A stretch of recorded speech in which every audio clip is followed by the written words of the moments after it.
Barrister ফুয়াদকে কেন গ্রেফতার করা হবে বা কী হবে এই ধরনের কথা তো আমি তো বলেছি, এটা পুরোটাই বোগাস একটা প্রচারণা।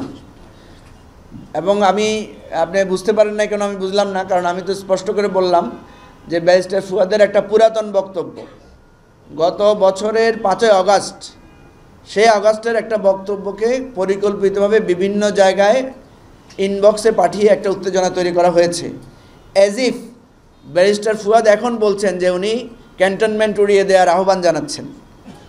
এটা 2024 সালের 5ই আগস্টের একটা বিশেষ পরিস্থিতিতে একটা বিক্ষোভ সমাবেশ থেকে বলা, এটা বাংলাদেশের কোনো মিডিয়াতে সেভাবে প্রচারও হয় নাই।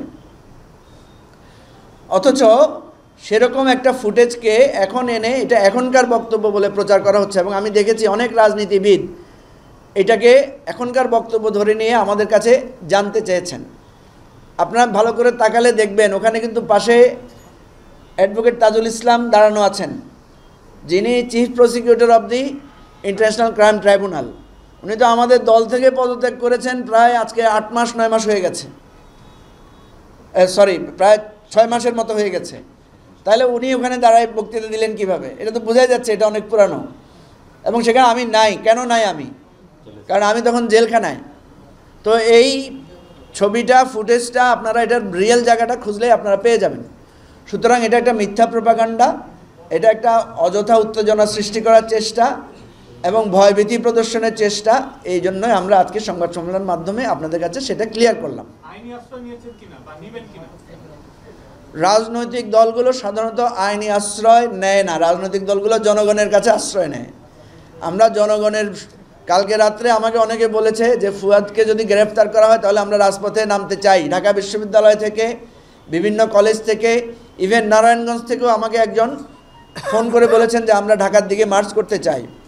তাহলে দেখেন এই ধরনের একটা বিভ্রান্তিকর তথ্য দিয়ে মানুষের মধ্যে উত্তেজনা তৈরি করা হচ্ছে। আমরা বলেছি যে এই সমস্ত উত্তেজনা মিথ্যা, গ্রহণ করবেন না। যার কারণে আমি সাথে সাথে ফেসবুকে স্ট্যাটাস দিয়েছি এবং বিভিন্ন মিডিয়াকে, আমাদের মিডিয়া সেলে জানিয়ে দিয়েছি। এবং কয়েকটা টেলিভিশন তখন তাদের স্ক্রলে ওইটা প্রচার করেছে যে এটা একটা বিভ্রান্তিকর মিথ্যা সংবাদ। তো আমরা মনে করি না।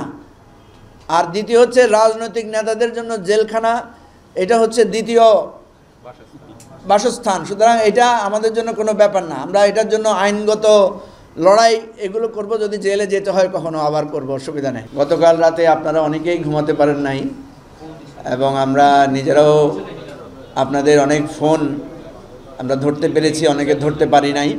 প্লিজ একটু কথা বলবেন না। আমরা আপনাদেরকে কষ্ট দিয়েছি এই জন্য যে আপনারা অনেকেই আমাদের বক্তব্য জানতে চাচ্ছেন, পরিস্থিতি সম্পর্কে জানতে চাচ্ছেন। যার কারণে আমরা চিন্তা করেছি যে এভাবে বিচ্ছিন্ন বিক্ষিপ্ত বক্তব্য না দিয়ে আপনাদের সবাইকে একসাথে একত্রে করে বক্তব্য দিতে পারলে আমাদের ভালো হয়। আমি যতটুকু দেখেছি গতকাল সামাজিক যোগাযোগ মাধ্যমে কয়েকটি গুজব খুবই প্রমিনেন্ট ছিল। একটি হচ্ছে যে দেশে জরুরি অবস্থা জারি করা হচ্ছে, সেনাবাহিনীর বিভিন্ন ইউনিট ঢাকা অভিমুখে মার্চ শুরু করেছে এবং তারই অংশ হিসাবে জরুরি অবস্থার প্রাথমিক পদক্ষেপ হিসাবে এবি পার্টির সাধারণ সম্পাদক ব্যারিস্টার ফুয়াদকে গ্রেফতার করা হয়েছে, এরকম একটা সংবাদ ব্যাপকভাবে ছড়িয়েছে। তো গভীর রাত্রে এই ধরনের সংবাদ প্রচার হলে যেটা সমস্যা হয় যে যোগাযোগ, খোঁজখবর নেওয়া, এটা একটু অসুবিধা হয়। যদিও রমজান মাস থাকাতে সুবিধা হয়েছে যে আমরা সেহরির টাইমে অনেককে আমরা জাগ্রত পেয়েছি, অনেকের সাথে আমরা কথা বলতে পেরেছি। তো আমরা যত দ্রুত সম্ভব খবর চেক করে আমরা আপনাদেরকে জানিয়েছি যে এটা সম্পূর্ণ একটা গুজব। এবং এটা খুবই দুঃখজনক যে আমরা সোশ্যাল মিডিয়াতে নানা রকম উত্তেজনাপূর্ণ, নানা রকমের অস্থিরতা আমরা লক্ষ্য করছি এবং এই সমস্ত গুজবের উদ্দেশ্য কী সেটা আপনারা সবাই একটু আমরা বুঝতে পারছি। যাদের আইডি থেকে এই গুজবগুলো ছড়ানো হয়েছে এদেরকে আপনারা প্রায় সবাই চেনেন। এরা সবাই পরিচিত, চিহ্নিত, পতিত স্বৈরাচার এবং আওয়ামী লীগের একেবারে আপনার এটা হচ্ছে পেইড, এবং আমি যেটা বলবো যে এরা হচ্ছে একদম উচ্ছৃঙ্খল পরিস্থিতি তৈরির জন্য, উচ্ছৃঙ্খলতা তৈরির জন্য, বিশৃঙ্খলা তৈরির জন্য একেবারে নিবেদিত লোকজন। তো আমি ভাবছিলাম যে এই সমস্ত কাজগুলো কেন হয়, কারা এগুলো করে। তো প্রায় সকল বোদ্ধারাই আমাকে বলেছেন যে এটা সরাসরি শেখ হাসিনার নির্দেশেই এই ধরনের উস্কানিগুলো হয়। কারণ এর আগেও আমরা দেখেছি শেখ হাসিনা নির্দেশনা দিয়েছেন তার নেতাকর্মীদেরকে যে প্রেসিডেন্ট ট্রাম্পের ছবি লাগিয়ে মিছিল করার জন্য, এবং সেই মিছিলে যদি হামলা হয় এবং ট্রাম্পের ছবি আক্রান্ত হয়েছে এই সমস্ত ছবি দিয়ে ওনারা রাজনীতি করবেন এবং মার্কিনীদের মধ্যে ওনারা উত্তেজনা তৈরি করার চেষ্টা করবেন।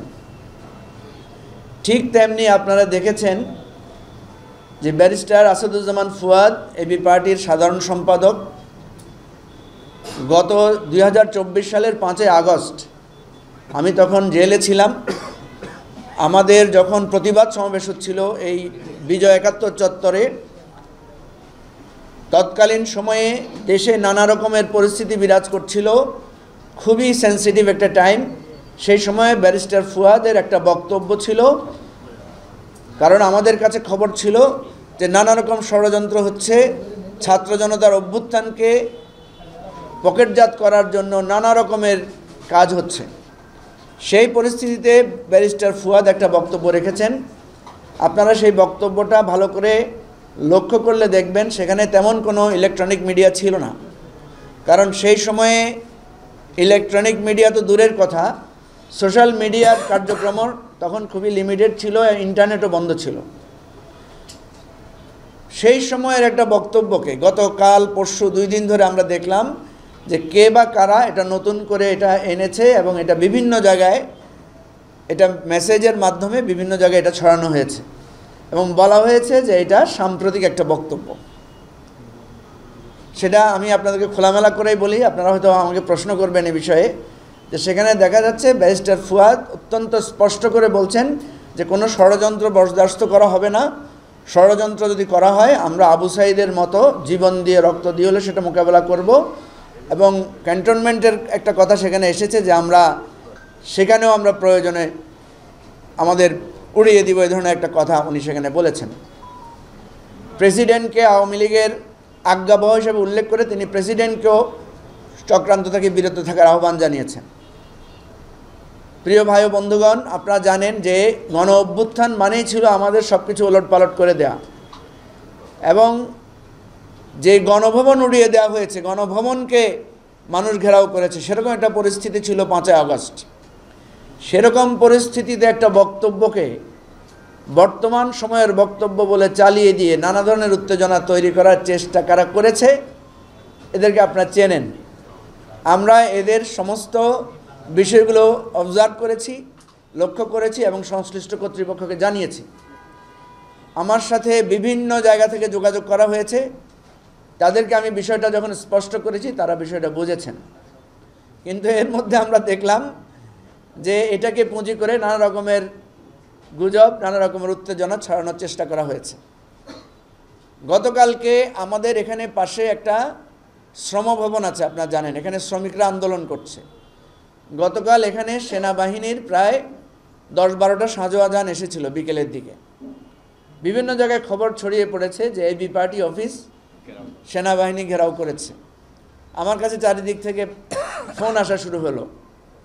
তো আমরা এই বিষয়গুলোকে বুঝতে পারছি যে এক ধরনের উত্তেজনা, ভুল বোঝাবুঝি এবং পরিস্থিতি এবং নানা মিথ্যা সার্কুলার, নানা মিথ্যা নোট প্রচার করে এক ধরনের বিভ্রান্তি তৈরি করা হচ্ছে। এই ধরনের বিভ্রান্তি আপনারা জানেন এটা নতুন না। অতীতেও আমরা যখন ফ্যাসিবাদ বিরোধী আন্দোলন করেছি, নানা রকমের মিথ্যা তথ্য, নানা রকমের কথা এখানে ছড়ানো হয়েছে। কেউ ইচ্ছা করে ছড়িয়েছেন, কেউ বা আবেগপ্রবণ হয়ে ছড়িয়েছেন, কেউ বা সিনসিয়ারলি সত্য মনে করে ছড়িয়েছেন।